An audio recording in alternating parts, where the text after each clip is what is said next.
So ayan, good morning guys. Dito tayo ngayon sa farm.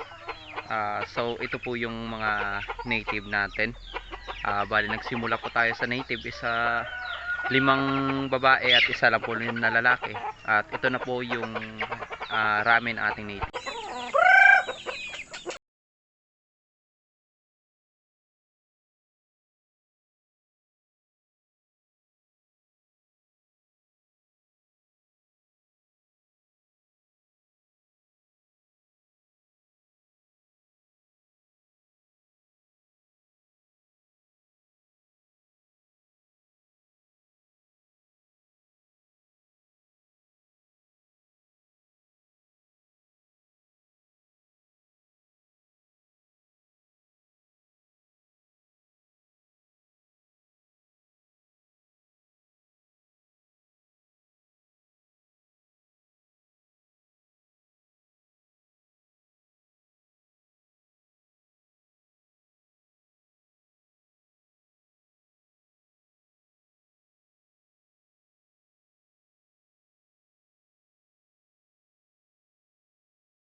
So ayan guys, gusto nyo bang dumami ang inyong sisiw ng Rhode Island Red?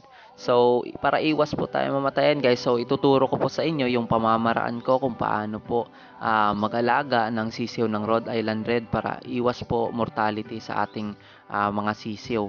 So ngayon guys, pag-uusapan po natin kung paano po sila alagaan. Ayan, so welcome back guys dito sa Claro Backyard Farm. So ngayong araw guys, ang pag-uusapan natin ngayon is kung paano mag-alaga ng mga sisiw ng Rhode Island Red. So meron na ako guys na upload dito sa YouTube channel natin na about sa pag-aalaga ng Rhode Island Red. Ang problema nga lang is hindi po masyadong clear yung pagkaka-explain ko ngayon. So ngayon guys, i-explain po ulit natin para malaman po ng iba kung paano po talaga, at sa gusto rin po magsimula ng pagmamanok na magsisimula po sa sisiw. So importante po talaga yung tips natin na ituturo ngayon para po iwas po yung mortality sa ating sisiw. At kung ikaw ay may hilig sa pagmamanok, please do subscribe din po dito sa aming munting channel. Diyan po ay malaking tulong para po sa paglago ng aming channel. Tuloy-tuloy lang po tayo guys sa pag-upload ng pagbibigay ng tips dito sa pagmamanok. At konting update muna tayo guys dito sa aming farm bago tayo magpatuloy sa ating topic ngayong araw. So ayan po guys yung update natin. Hindi pa rin po namin ito na lagyan ng pambubong dahil po ay ito po yung inuna naming matapos, kasi kailangan po naming matapos agad yan kasi nalipat na po namin dito yung aming 57 heads na sisiw ng Rhode Island Red. Yun po ay 1 month old. So bali ngayon guys, na palabas na din po natin ang ating mga black australarp kasi kompleto na din po yung balahibo nila at may mga vaccine na po yung mga yan. So pwede na po natin yung pagalain. So ayan po sila guys. So yan po, may gansa din po tayo. Yan po ay pambantay sa tuwing merong taong hindi nila kilala. Syempre nag-iingay po yan dito sa farm. So ayan po yung hover natin.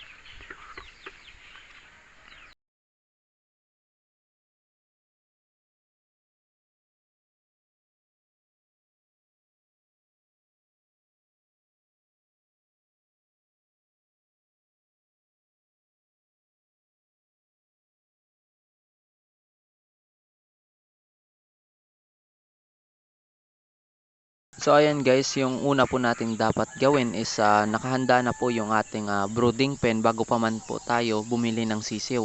Dahil yan po ay isa sa pinaka-importante na pabahay po ng ating mga sisiw para po iwas lamig po. So bali dito guys, kung makikita nyo is binalot ko talaga po para hindi po makalusot yung hangin, para po siguradong hindi po ma-stress sa lamig yung ating sisiw. Kasi guys, kapag nilalamig po yung mga sisiw guys is nagko-cause po yan ng stress at mamamatayan po tayo guys ng sisiw.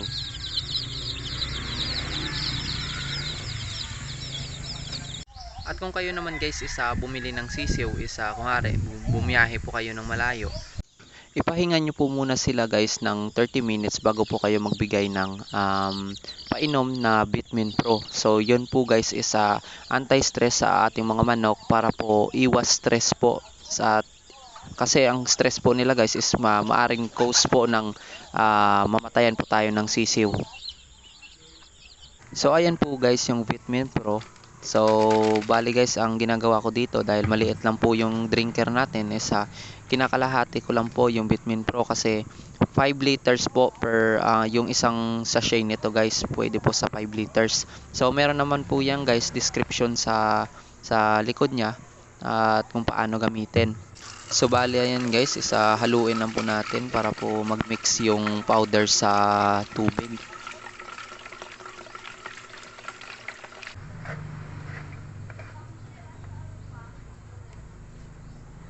So bali para mas makita nyo guys, yan po yung Vitamin Pro. Sa likod po niyan guys naka-indicate yung kung paano po siya gamitin. At yung pangalawang napaka-importante po guys is yung pailaw natin guys, yung gagamitin nating ilaw guys is yung nagpo-produce po ng init sa ating sisiw. Yan po yung incandescent bulb po guys. So halimbawa po guys, yung binili nyong sisiw is 20 piraso po. So ang pailaw nyo po dapat is 20 watts po kasi ang ratio po kasi niyan guys is 1 watt per head ng sisiw. So halimbawa din po kung 50 yung nabili nyong sisiw is 50 watts po. So, bale kapag 100 din po is 100 watts po. So bali guys, after nyan, yung kailangan nyo pong bantayan kapag napapakain po kayo, ayan guys, so, yung namumuo sa puwitan ng ating sisiw. So bali guys, yan ay huhugasan na po natin ng tubig para po matanggal kasi yan guys is hindi po sila makakadumi ulit kapag bumara po yan sa kanilang puwitan, kaya kailangan po nating alisin para kasi kapag hindi po natin inalis yan guys, mamamatay po ang ating sisiw.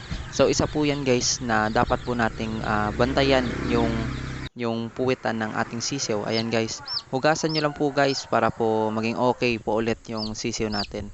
So ayan guys, okay na yan guys. So ibabalik lang po natin dyan at okay na yan guys. So bali guys, yung pinapakain ko po pala dito guys sa kanila is Integra 1000 po. So ayan yung sako natin ng Integra 1000. So bali guys, yung pangatlo natin na importante na dapat malaman is yung gamot po sa sisiw. So ito po guys yung Primoxil guys. Yan po ay pangsipon ng ating mga manok. So ginagamit din po ng iba to guys na pang bacterial flushing. So sa akin guys is ginagamit ko lang po ito para po sa sipon ng mga sisiw. So bali kapag nag 1 month old na po sila guys, iba na po yung ginagamit kong gamot sa sipon nila. So ito guys is pang sisiw ko lang po. Sa pagpainom nito guys, kapag nakita nyong sinisipon ang inyong sisiw is bali ang gagawin nyo po guys is uhawin nyo po.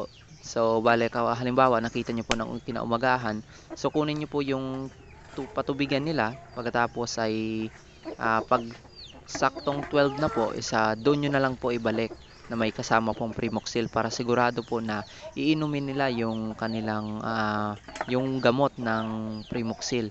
Dahil kapag binigay nyo po yan guys na hindi pa po sila uhaw at saka kapag tinikman po nila yan guys yung kanilang ang tubig na may Primoxil is hindi po nila yan guys iinumin. So paunti-unti lang po yan sila iinom, hindi po yung madami yung iinumin. Kasi guys, kailangan po madami po yung mainom ng manok natin ng Primoxil para po matanggal po agad yung sipon.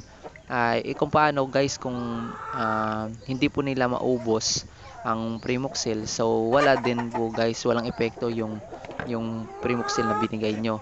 Kaya importante guys na uhawin nila para siguradong ubos po yung gamot na binigay nyo.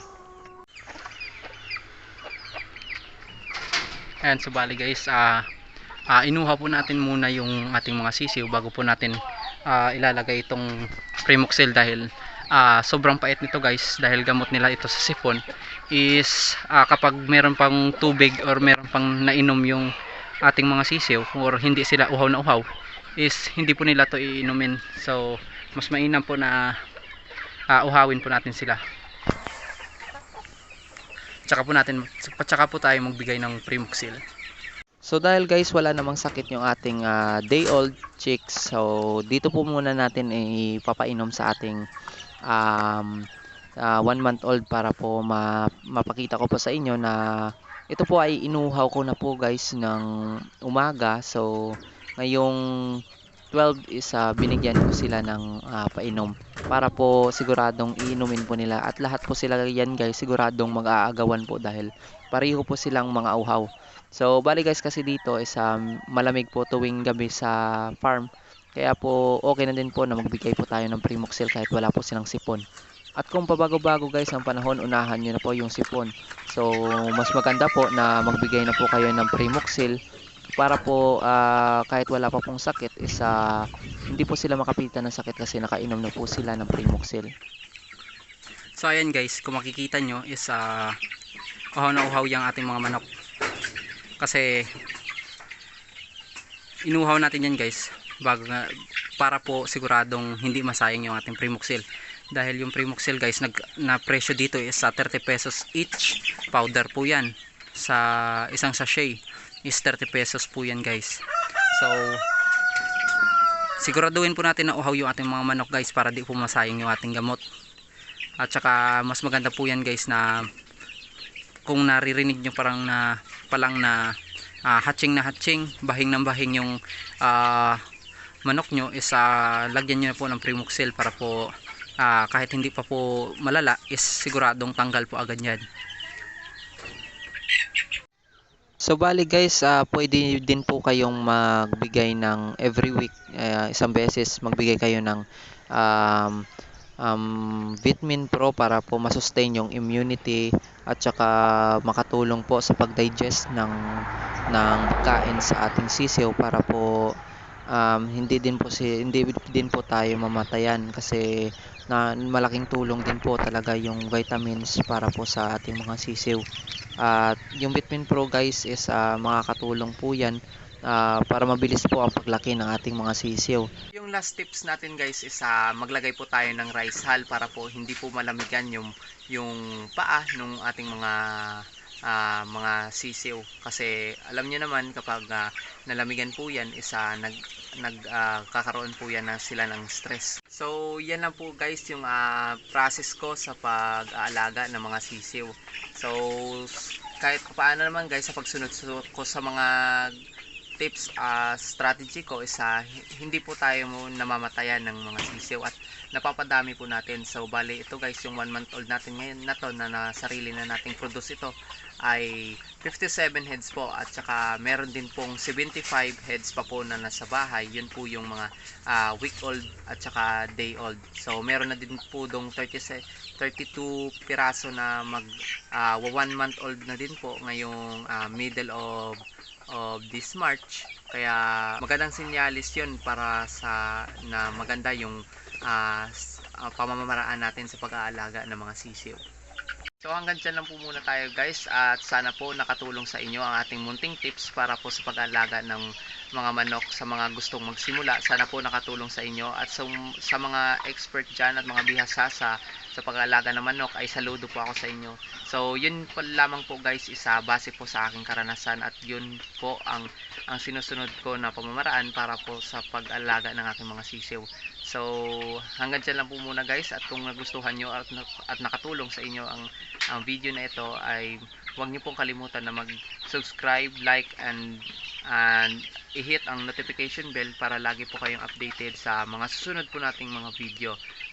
At dyan lamang po guys, happy farming po and God bless po sa ating lahat.